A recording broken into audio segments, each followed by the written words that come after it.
Hello and welcome back, fellow griever.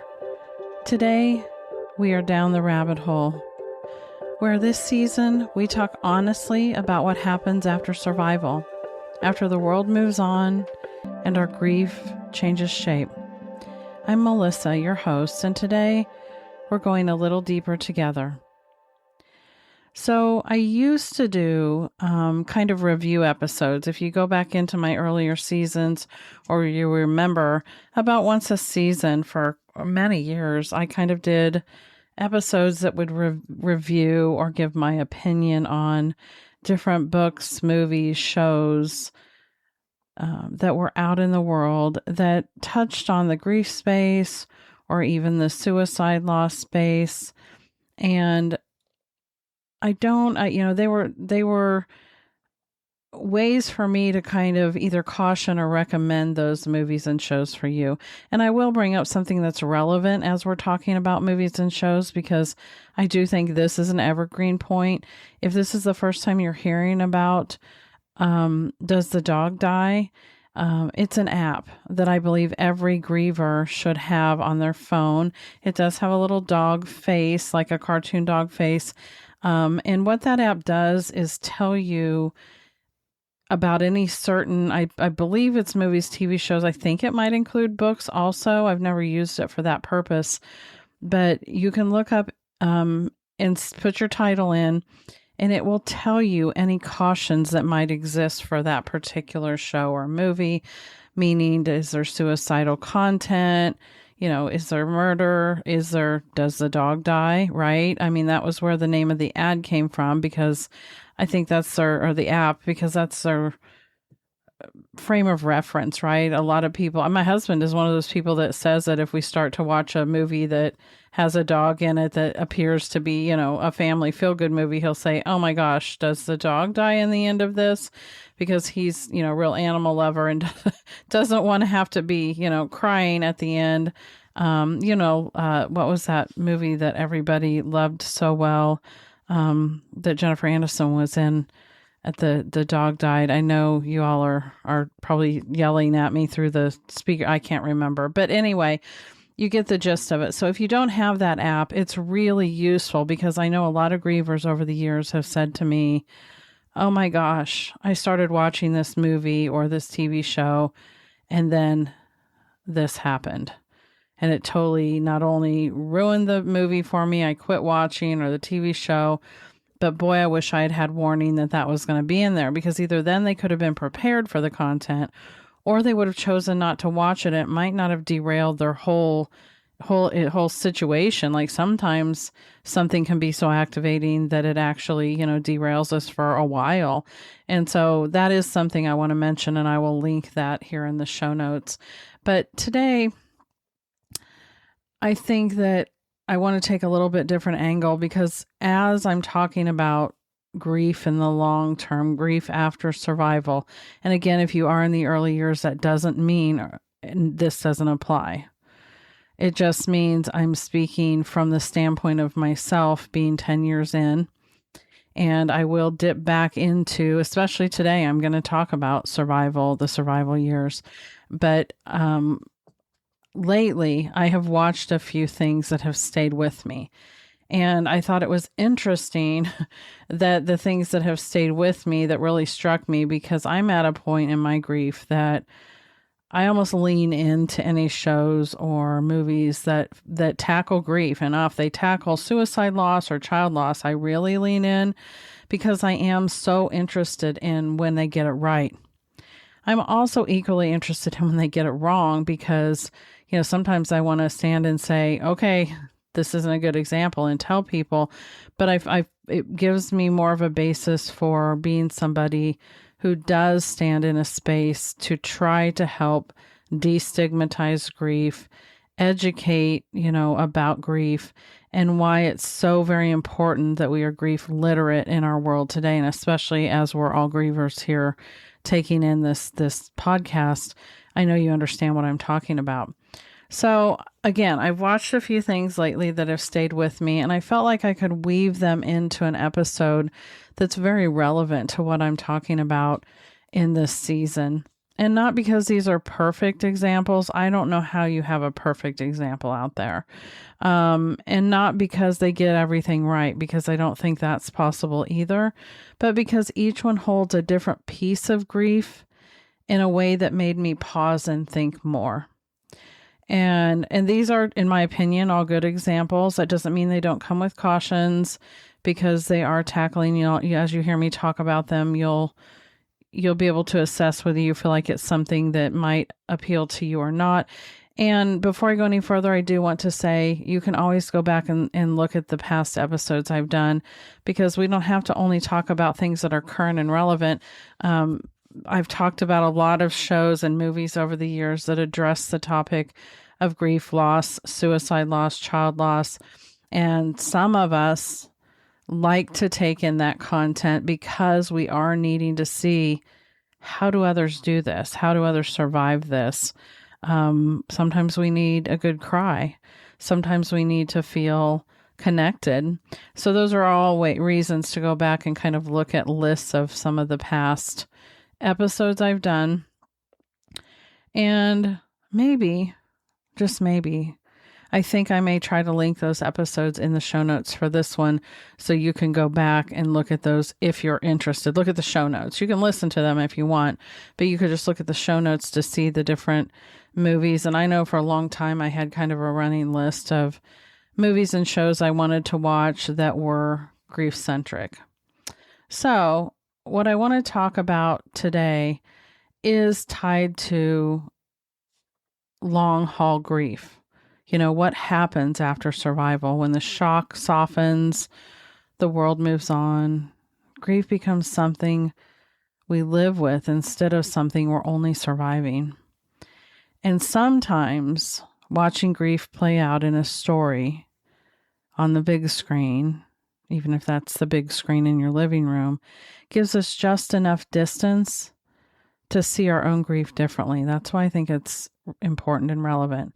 So today I want to talk about 3 stories of recent movies or shows that have been sitting with me, incubating a bit before I made this episode. Those 3 are the Madison, the Bear, and Remarkably Bright Creatures. Each one touches a different part of the grief arc. That's why I think they're so important and so relevant.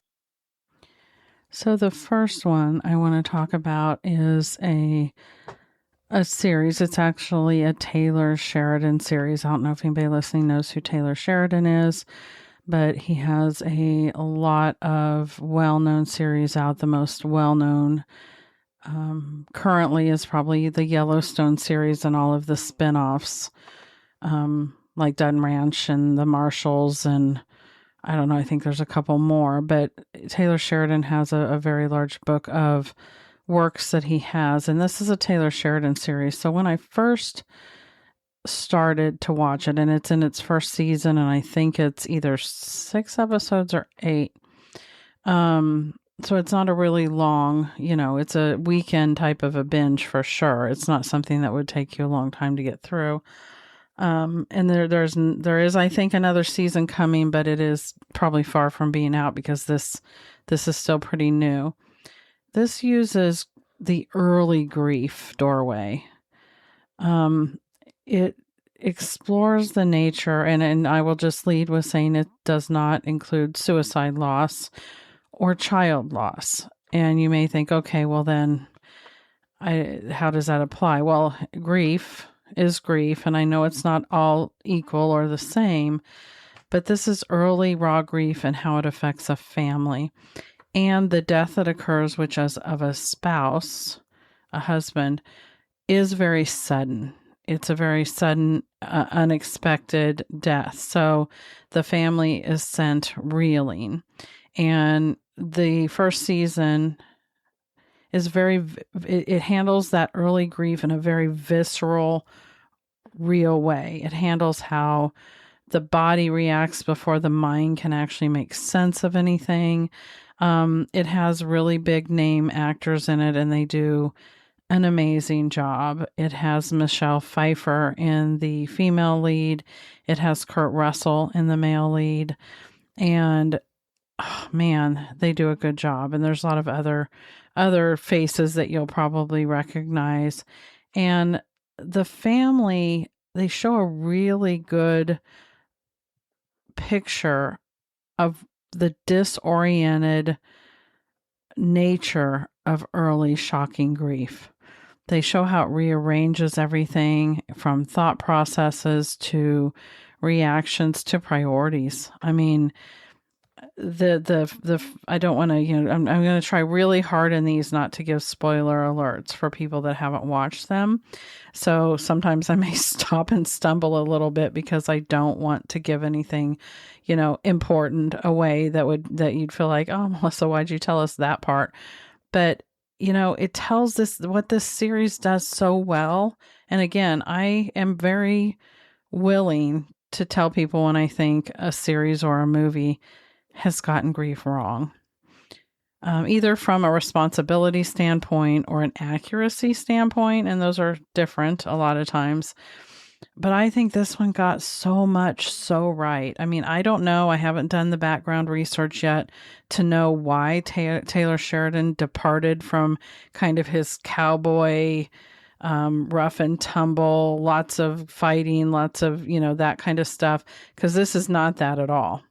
As a matter of fact, I started watching it one evening with my son-in-law, who likes all of the Taylor Sheridan, Yellowstone, and all of that stuff. And I do as well. I like all that stuff as well. But he was like pretty disinterested pretty early on and said, boy, this isn't like Taylor Sheridan at all. And I said, no, it's not. And I love it. And so I didn't keep watching it with him. I kept watching it on my own. Because the minute I realized, oh my gosh, this is a series about grief.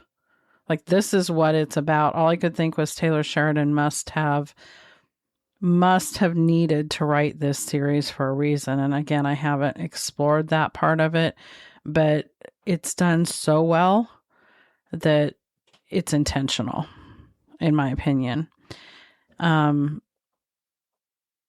the survival part of this series and this, episode to episode is literally, it's not metaphorical. It's about literally what people are doing to get through everything from the decisions that have to be made to the memorial service themselves to what do we do now in the immediate aftermath of the loss. So the Madison reminded me of those early days when grief is not something that you know how to process. It's something that you just physically endure. So, I don't want to stay living in this too long. I want to move through these in a way that's cohesive and keep things moving here. But early grief is only one part of the story, right? And, because there is grief after that. And one of the reasons I keep coming back to the next one I'm going to talk about, which is The Bear, is because it shows us something different about grief. And The Bear is just getting ready to start its final season. Like, I actually think it's either starting this week or next week. So the timing of this is really good. It's part of the reason I decided let's go ahead and this is a good place to plant this episode. The Bear has 4 seasons out. It is I believe FX series. I believe I watch it on Hulu through Disney. If that gives you an idea, the Madison is on Paramount Plus currently, and I know that may be different if somebody listens to this years in the future. But at the recording time of this episode, these things are true, I believe. So The Bear has Jeremy Allen White in it, who, if any of you watched the series Shameless, he played Philip or Lip in Shameless. And The Bear tackles when loss lives in the space with everyone that it was affected. It handles early on the earlier grief, but then the reason I like it is it is a long haul example of a series that is tackling, it didn't just touch on, oh, grief happened to us, and then there's a story trajectory afterwards. The whole reason for the story is the suicide loss of someone in the family. And in this case, it's the brother of the main character, the chef in this story. And yes, those of you who know anything about me know that I am a former executive chef. And so this series, and I think I talked about this series in the last time around multiple seasons ago that I did one of those like review episodes, but it only had a couple seasons, if only one or two out at the time. And I remember at the time saying it does suicide, loss, grief a good tribute, but it also does one of the better examples out there of what life is like in food service without over glamorizing it. So it hit multiple things for me, but even if you have no connection to food service, this one is so resonant with so many people because of the suicide loss, the family system involved. And what it does such a good job at is it talks about loss as something that remains present even when no one is directly talking about it. Because it is the loss that occurred that they address in the beginning that is what has shaped this entire show. And they always dip back into it. They always dip back in it's what shaped all of these characters in this show.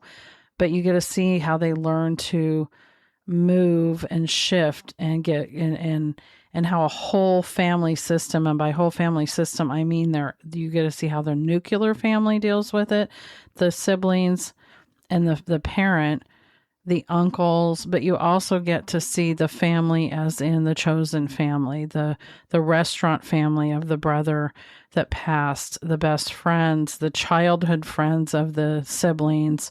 You get to see an entire ecosystem of how grief shows up, how it shows up as anger and sadness, as control, how it shows up as things like addiction, perfectionism, even avoidance, chaos, ambition. You see how people can emotionally shut down. Like, it addresses the gamut. And again, just star-studded cast, actors.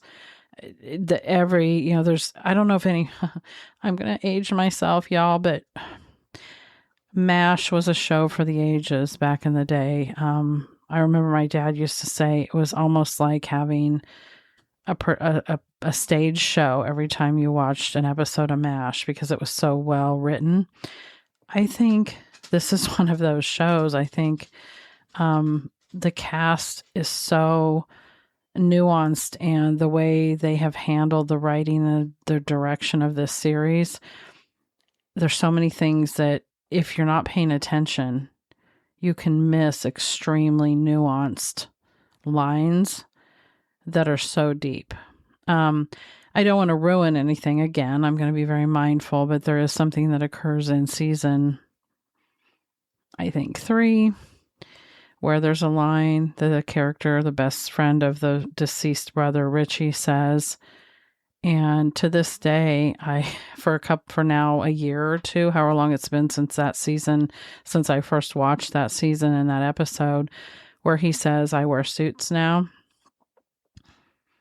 Even when he said it, I remember just stopping, like I might have even paused the remote and went, holy cow.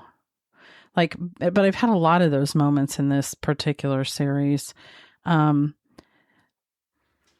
Because it does such a good job at showing how everyone carries the loss of the same person so differently, how it affects them so differently. And there are even some people, a few people, really one that comes to mind, that didn't even know the person that was lost, but it shows how the deep interaction and embedding with all of these other people, how that loss then comes to impact them in ways that it becomes reflectory in their own life as far as trials and tribulations that they've been through. So what The Bear does for me so well is shows that grief is not always about crying on the floor. It's not always ugly crying sessions, right? Sometimes grief is the way a family talks over each other. Sometimes it's the thing nobody says. Sometimes it's that unspoken pressure cooker just going on in the room that nobody addresses. Because suicide loss is rarely contained to one person's grief.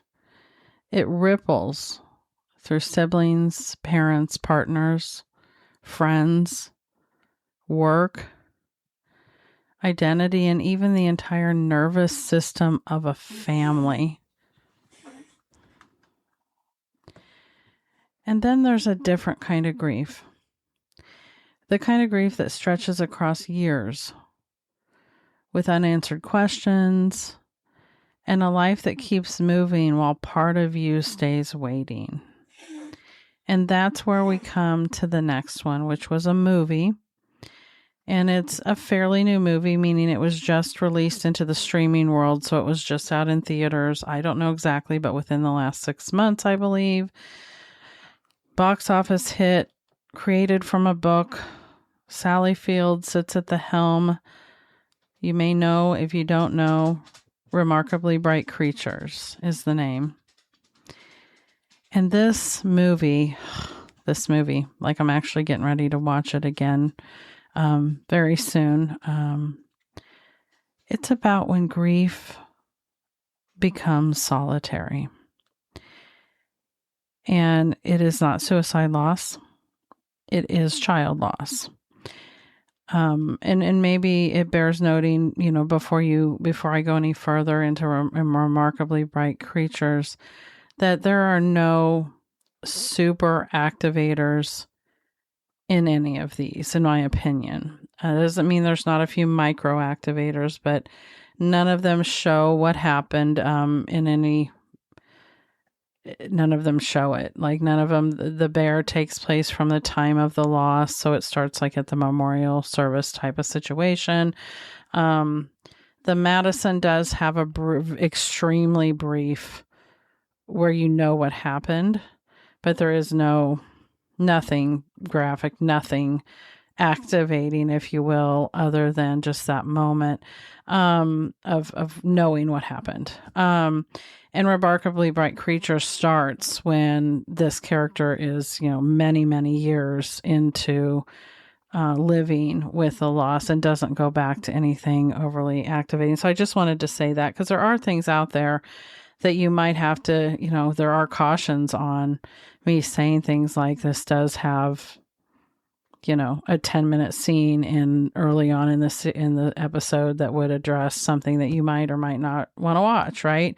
These do not. So within reason, put them in the app and the app will give you a better idea if you are extra sensitive to content. But from where I sit, I don't find any of these to have anything overly activating in them as far as how the people died. So they just deal with the survival, the aftermath, which is maybe also part of why I like these, because they deal with grief. They aren't going into dealing with the death, if you will. So this particular movie deals with a mother who lost her son many years ago. He was a young man, I think his early 20s, mid 20s ish, maybe. And he disappeared one night on a boat, I think, or that's what they think. But she's never had any answers and never had any real closure. And so this movie, which was made off of a book, tackles long-term unresolved grief.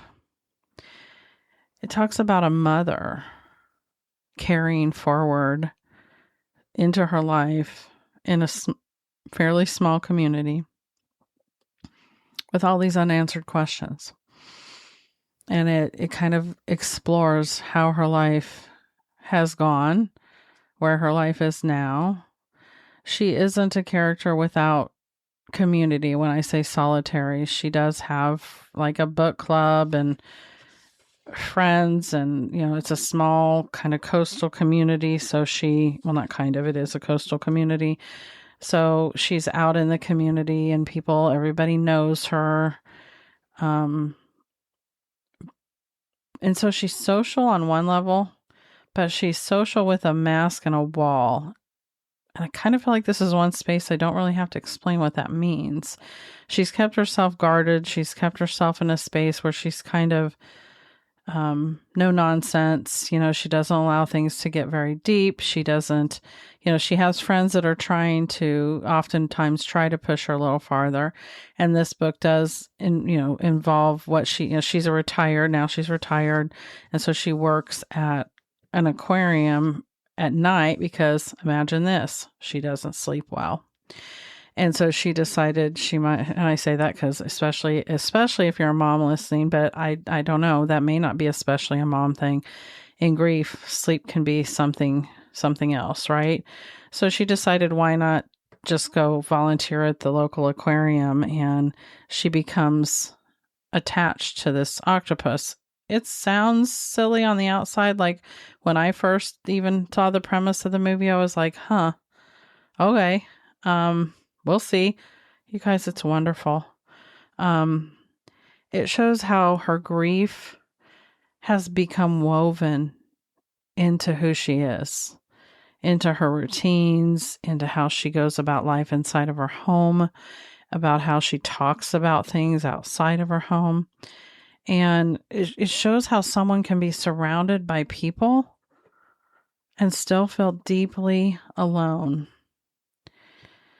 It shows how long-term grief can become a private room that no one else is allowed to enter. And that's metaphorical, but in the movie, there's some literalness to it also. And what happens when we allow somebody to enter that room? And yes, I'm making a metaphor, but I'm also not. I'm trying not to be a spoiler alert here, but there is a lot of that in this movie, metaphorical things that you can pull from it, where they give actual examples. It also shows how not moving forward with our grief in a very intentional or productive way, how just allowing it to sit can leave us somewhat emotionally suspended. And I will tell you that, of course, Sally Fields does an incredible job with this character, as she has done with almost every character she's ever portrayed in the movies or TV shows. Because this isn't a fully evolved, and we've seen Sally Fields do grief before. We could talk about Steel Magnolias, y'all, but we won't go to hitting Wheeze or Boudreaux. But, it's because, boy, that Sally Fields did a good one there too, didn't she? And Child Loss again.